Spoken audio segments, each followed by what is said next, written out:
Alright guys, with RD-4 inside, we're going to start kind of tearing everything down, seeing what we find inside a little deeper than just the inspection cover videos, and kind of see what we find along the way. Well, we're going to start with the air cleaner. I got those 3 bolts loose, so let's get it off and we'll keep going.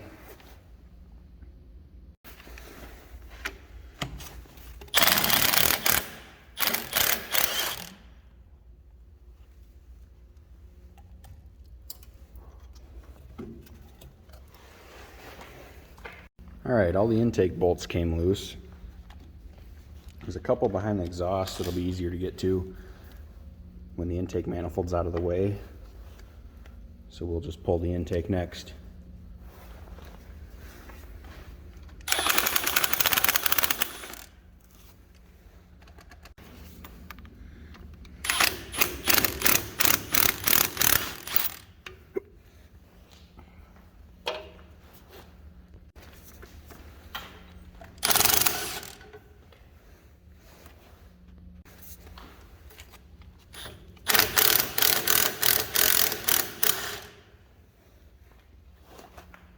Alright, all the bolts are out. Go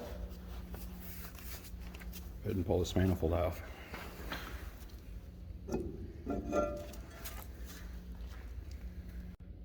Just looking inside each of the intake ports. And those 2 bolts, if you look at that manifold, these are the 2 I thought would be a lot easier to remove once the intake's already out of the way. Alright, all the manifold bolts came loose except for this bottom one towards the back here. You can see it's already out. That one was taking the whole stud with it, so I just removed the whole thing. But we'll go ahead and pull the rest of them.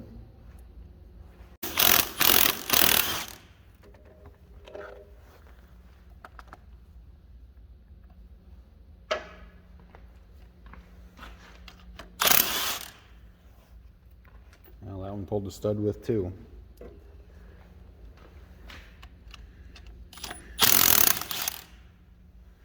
And before anyone says it, yes, I'm using a chrome socket. It is all that fits. There's not enough space in here around the manifold itself to get an impact socket in. But since they're all broke loose by hand anyway, it really shouldn't make a difference.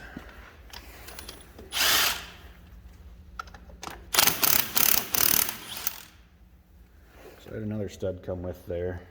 It's alright. At least nothing broke off. Everything came out like it should. So we'll see if the manifold wants to come off here.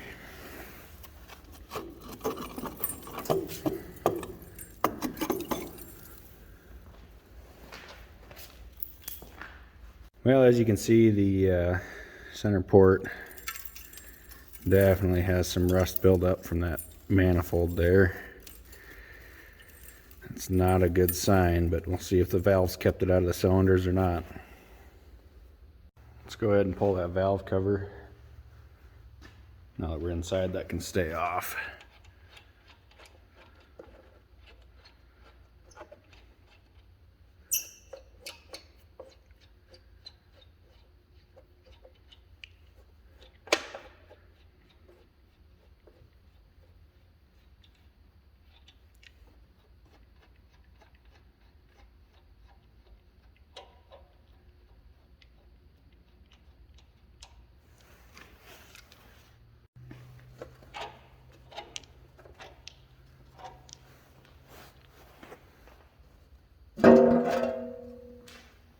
Alright, next we need to pull the oil feed line to the head, and then inside the head, since I'm just going to pull the rocker assemblies, I'll pull each of those oil lines off as well.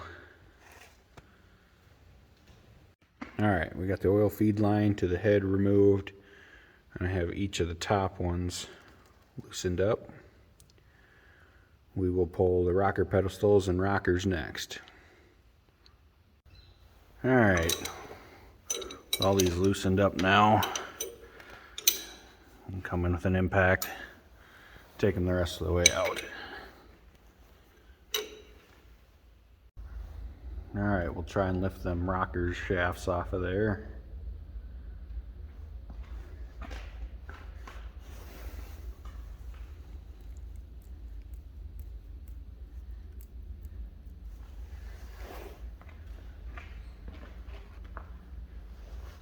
Looks like they don't want to come that easily. Alright, let's try that rear rocker shaft again.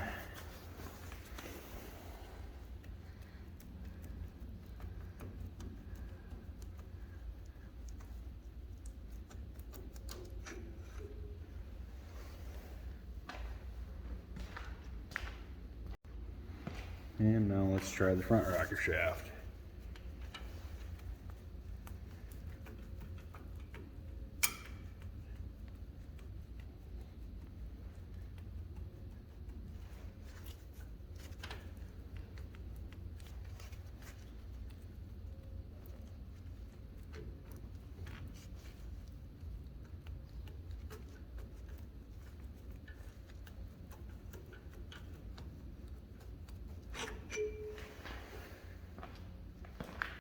Alright, we got all them out. Let's go ahead and pull the push rods out. And I'm going to keep them in order.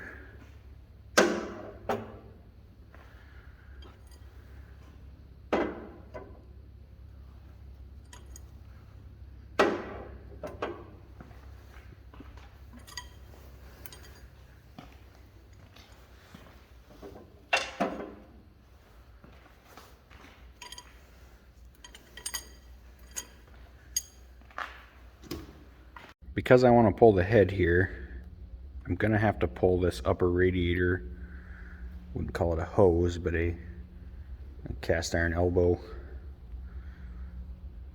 Get that out of there. Alright, so off camera I was able to get the 3/8 bolts out on this side. I'll have to try and squeeze in there and get the ones on the other side. So from the other side of the crawler here, you can see that cast iron fitting or elbow. Looks like they run that into possibly preheat fuel. Well, that has to come off in order for me to get to those bolts. And then there's one below as well. So we'll get this off and then pull that elbow out of there. So with that cover off, you can see there must be an inlet and an outlet. Same with this here. That has to warm that plate for fuel before it goes back into the radiator. But with this out of the way, I can get to those two bolts. I was able to get that bottom one there, but we'll pull them two out. We'll keep at it. Alright, we have bolts out of both sides here.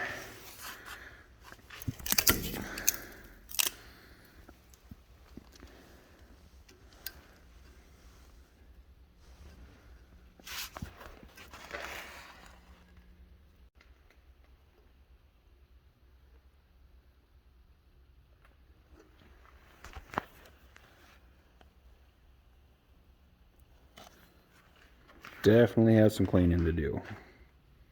Alright guys, I think I'm going to wrap the video up here. We got a lot done.